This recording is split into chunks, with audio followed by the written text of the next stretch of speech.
ایک مسئلہ ہے چل رہا ہے کہ وہم کیا ہے، تفصیل سے بتائیں آپ، نفسیات کے بارے میں بھی اس طرح ڈسکس کریں۔ ڈاکٹر زیرک سے پوچھ کے نفسیات کے بارے میں کچھ بتائیں، آپ کا مدنی چینل بہت اچھا ہے۔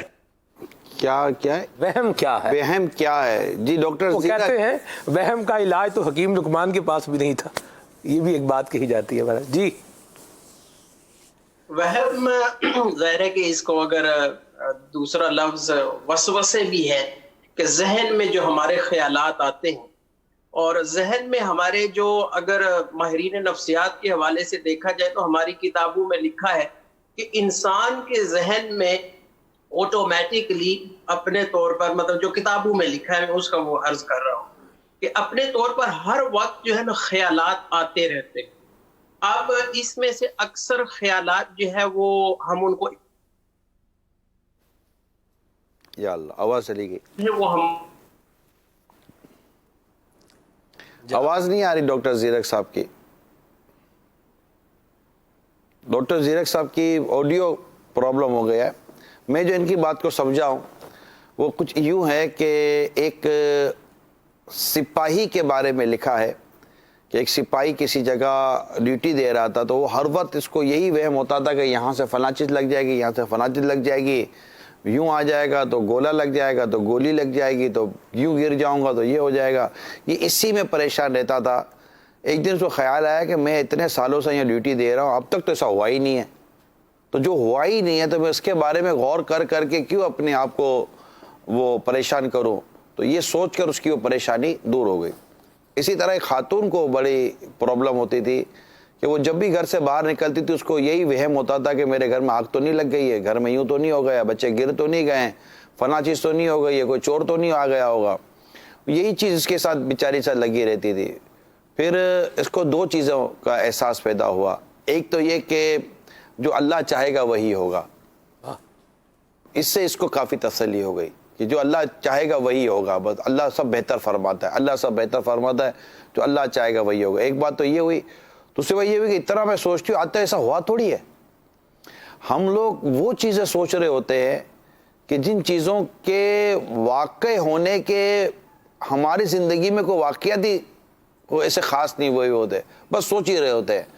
تو اس سے وہم پیدا ہوتا ہے اور اس سے مطلب تشویش پیدا ہوتی ہے بلا وجہ کی، اور پھر آدمی پریشان رہتا ہے، پھر وہ چیزیں کرنے کی کوشش کرتا ہے جو اب اس کی حاجت ہی کوئی نہیں ہے کرنے کی، تو پریشان رہتا ہے۔ تیسری چیز، اپنے آپ کو مصروف رکھیں۔ فارغ رہیں گے تو یہ خیالات آئیں گے۔ بزی کریں خود کو، اتنا بزی کریں کہ آپ کو مطلب کہ وہ بستر پہ گرے نہ نیند آ جائے۔ تھکائیں خود کو مختلف کاموں میں، کام کے کاموں میں بزی کریں، تو اللہ کی رحمت سے اس کا یہ فائدہ ہوگا کہ اس طرح کے مطلب کہ بے معنی اور فضول قسم کے خیالات سے اللہ نے چاہ تو بچت ہو جائے گی، اللہ نے چاہ تو۔ اب یہ کہ اس حوالے سے اگر ڈاکٹر حضرات، حکیم صاحب، روحانی علاج صاحب، یہ سارے اگر کچھ اپنی اپنی رائے اس موضوع پہ شیئر کرنا چاہیں تو کر سکتے ہیں۔ جی ڈاکٹر صاحب ہم بولنا جب وہم میں جو ہے یقیناً ڈیفینیٹلی اس میں پیشنٹ جو ہوتا ہے اس کا اپنا ایک ہی سائیکولوجیکل ایفیکٹ پڑتا ہے اور اس پہ اس کا اپنا نقصان ہونے کا اندیشہ ہوتا ہے، فائدہ اس میں ہوتا کچھ بھی نہیں ہے۔ تو جیسے آپ نے بڑی اچھی طریقے سے وہ بتائیے کہ اس کو بزی کرنا جو ہے اس کا واحد حل ہے کہ اپنے آپ کو اس میں بزی کر لے، اچھے کاموں میں بزی کر لے، پازیٹیو تھنکنگ میں بزی کر لے، پازیٹیو سوچ رکھے آدمی۔ جب نیگیٹو سوچ انسان رکھتا ہے تو اس کے ساتھ عمومی طور پر نیگیٹیوٹی ہی پیش آ جاتی ہے، جس کی وجہ سے وہ بعض اوقات اس فیس میں بھی چلا جاتا ہے بندہ کہ یار میرے ساتھ ہوتا ہی ایسا ہے، ہمیشہ جو میں سوچتا ہوں ہو جاتا ہے ایسا، تو وہ اس کے اوپر بہت زیادہ حاوی کر لیتا ہے اپنے آپ کو، تو اس کا حاوی کرنا ہی اس کے لیے نقصان دہ ثابت ہو جاتا ہے۔ جہاں چوٹ لگی ہو وہاں بار بار کچھ نہ کچھ لگتا ہی رہتا ہے۔ جی لگتا ہی رہتا ہے، پھر اس کو کھجاتا بھی رہتا ہے کہ اس کو زخم بھی رسنا شروع کر دیتا ہے، اس کی اپنی تکلیف بھی بڑھ جاتی ہے، تو وہ اس کے اوپر بجائے اس کے کہ کوئی ڈریسنگ وغیرہ کرائے، پراپر طریقے سے اس کا علاج کرائے، وہ اس کے علاج نہ کرائے، وہ اس کی علاج کی طرف دھیان ہی نہیں دیتا ہے۔ تو اگر وہ اس کو سوچ کو اپنی دماغ سے نکالے اور اس کا جو ذریعہ آپ نے بتایا ماشاءاللہ بہت اچھے طریقے سے کہ اپنے آپ کو بزی اتنا کر لے کہ اس طرف دھیان ہی نہ جائے۔ ڈاکٹر زیرک دوبارہ آ گئے ہمارے ساتھ، جی پلیز۔ جی وہم کے حوالے سے وہ گفتگو چل رہی تھی، آپ نے بھی ماشاءاللہ بڑی اچھی مثال دی، اور اس میں جیسے میں نے کہا کہ ذہن میں خیالات تو آتے ہی رہتے ہیں، پھر ہم بعض دفعہ یہ ہوتا ہے کہ جیسے جو ہے وہ کچھ زندگی میں جو ہے وہ ہمارے ایکسپیرینسز ایسے ہوتے ہیں، یا پرورش میں ہمارے جو ہے وہ ایسی چیزیں ہو جاتی ہیں کہ جس کی وجہ سے ہم منفی ہی زیادہ سوچتے ہیں، اور ایک آدھ واقعات ہوئے ہوتے ہیں منفی ہماری زندگی میں، تو بس ہم یہی سمجھ لیتے ہیں کہ بس اب میرے ساتھ ہمیشہ منفی ہی ہوتا رہتا ہے، اور پھر ان وہم اور وسوسوں کو جب یہ آتے ہیں کہ یہ ہو جائے گا، وہ ہو جائے گا، اس طرح ہو جائے گا، اس طرح ہو جائے گا، پھر ہم ان کی طرف توجہ دے کر ان کے کاٹ میں لگ جاتے ہیں، ان کے رد میں لگ جاتے ہیں، تو یہ ظاہر ہے کہ پھر ایک بیماری کی شکل بھی اختیار کر لیتا ہے۔ اور جیسے سلمان بھائی نے بھی کہا کہ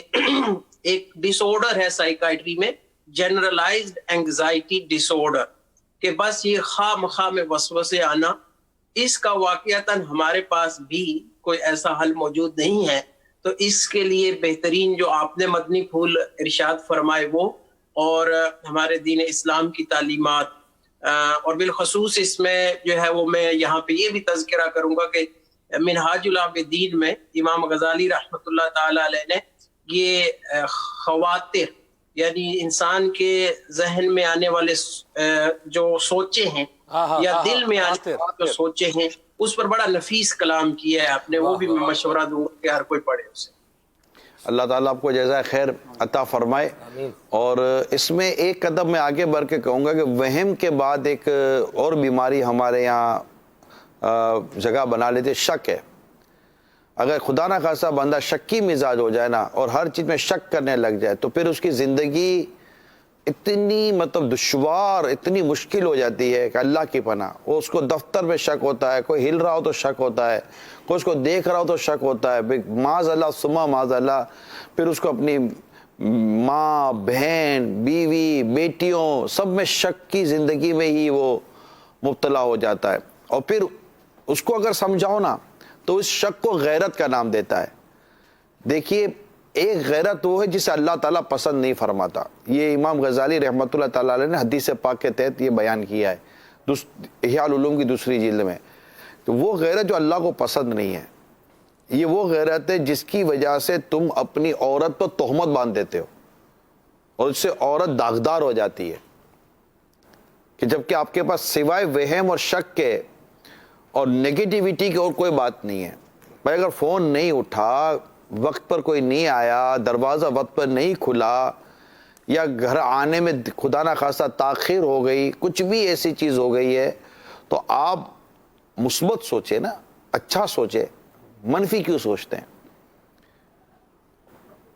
کیونکہ بدقسمتی کے ساتھ یہ منفی سوچ زیادہ تر ان لوگوں کا آتی ہے جنہوں نے خود اپنی زندگی ان گندگیوں میں گزاری ہوتی ہے، اللہ بچائے۔ تو پھر وہ اپنے خاندان کے لوگوں کو بھی سمجھتے کہ یہ بھی گندگی کا شکار ہو جائے گے، ہو گئے ہوں گے، تو یہ گویا کہ آپ کی اس گندگی والی سوچ یا اس گندگی والی زندگی کی گویا کہ ایک دنیاوی سزا کہہ لوں میں اس کو، کہ آج آپ اپنے ماں بہنوں اور گھر والوں کے بارے میں بھی پوزیٹیو نہیں ہیں، اپنے بھائی کے بارے میں نیگیٹو ہو جائیں گے، اور عجیب و غریب قسم کے گندے اور عجیب آپ کو پریشان کر دینے والے، اور بالکل کام چھوڑ دیں گے، گھر آفس چھوڑ دیں گے، سب چھوڑ دیں گے، اور بس یہ کیوں وہ کیوں۔ تو میں جو کہنا چاہ رہا ہوں، اللہ کرے گا آپ سمجھ گئے ہوں، اگر یہی شک اور وہم کی بیماری اگر عورت کو لگ جائے نا، تو بھی اس کا گھر تباہ ہو سکتا ہے۔ تو ایسا نہ کریں، اللہ تبارک و تعالیٰ کی رحمت پر نظر رکھیں، حسن ظن کہ جس قدر ہو سکے جام بھر کر پئیں، اور اچھا گمان رکھیں کہ اچھا گمان یہ اچھی عبادت سے ہے۔ ماشاءاللہ۔ صلو علی الحبیب۔